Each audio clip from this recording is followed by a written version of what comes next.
Okay, here's your video for Geometry SLO Review Worksheet number 13, Angles in Parallel Lines. Your directions just simply say find all missing angle measures, and we're going to work on problem B. Okay, so the first thing that you have to notice, guys, the first thing that you have to notice is that these two lines right here are marked as parallel. Okay, the two ones that I've highlighted with yellow, they are marked as parallel, which means I'm going to be looking for certain things like alternate interior angles, corresponding angles, same side interior angles. I'm going to try to find what I need. Now, the other thing that I'm going to look at is already what I have. Like if you look right here, I have angle 3. Oh, that's terrible. Let me undo that. There we go. It's a little bit better. I have angle 3. Okay. You know what I can do is I can keep on tracing that angle and then just kind of looking, all right, look, I made a Z. It's a backwards Z, nonetheless, but that's fine. It's still a Z. And if we remember correctly, Z's kind of meant alternate interior angles. And when our lines are parallel, our alternate interior angles are congruent. So I know that number 3 is 75, so that means number 8 is 75. And again, I think we did this with another angle video where basically we just write our angle measures in. We'll go back and fill in our blanks later, but right now we're just looking to try to find our angle measures and figure out what we can figure out. The very next thing that I am going to look at is I'm going to look at this angle 5 right here. I've got 60 degrees right here, and if I continue up and I'm looking for angle 12, and again, I'm just tracing and seeing what I can see. You might do this, and you might do this in a completely different order, and that's fine. But I see, all right, you know what, I've just traced an upside down F. F meant corresponding angles, so I know that that's a 60 degrees up here for angle 12 too.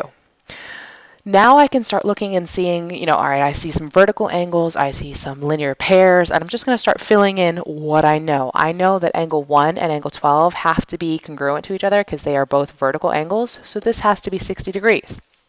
Okay, same thing with angle 5 and angle 7. Angle 5 and angle 7 have to be congruent to each other. They are vertical angles. That's 60 degrees.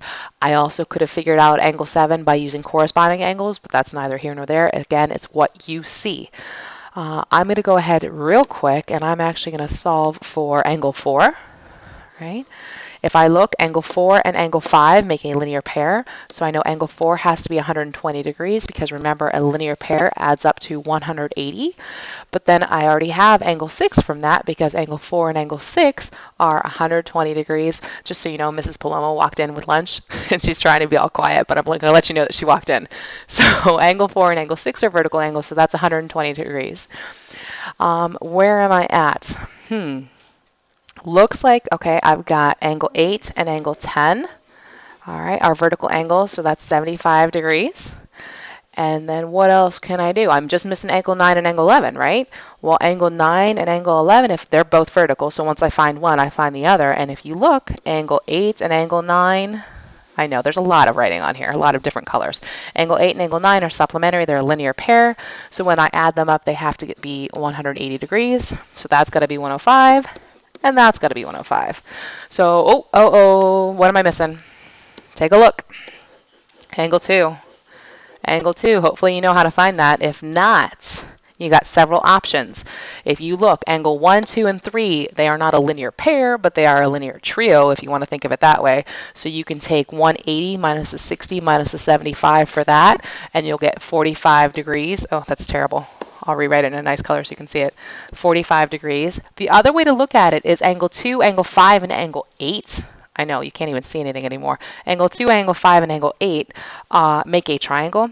So the same thing, 180 minus a 60 minus the 45. The very last thing that we need to do is just transfer our answers over. So angle 1 is 60 degrees, right? Always remembering that we've got to write our degree symbol. Angle 2 is 45 degrees. Angle 3 was already given to us, 75 degrees. We're just going to rewrite it. Angle 4, 120 degrees. Angle 5 is 60 degrees. Angle 6 is 120 degrees. Angle 7 is 60 degrees. Angle 4 is 120 degrees. Nope, sorry. I'm just going crazy. I'm just writing all kinds of crazy things. Angle 1 is 60 degrees, yes. Angle 2 is 45. Angle 3 is 75. Angle 4 is 120. Angle 5 is 60. Angle 6 is 120. Angle 7 is 60. That's my problem. I jumped over to the other side now. Angle 8 is 75 degrees. There we go. That looks a little better. Angle 9, 105 degrees, angle 10, 75 degrees, angle 11, 105 degrees, and angle 12, 60 degrees.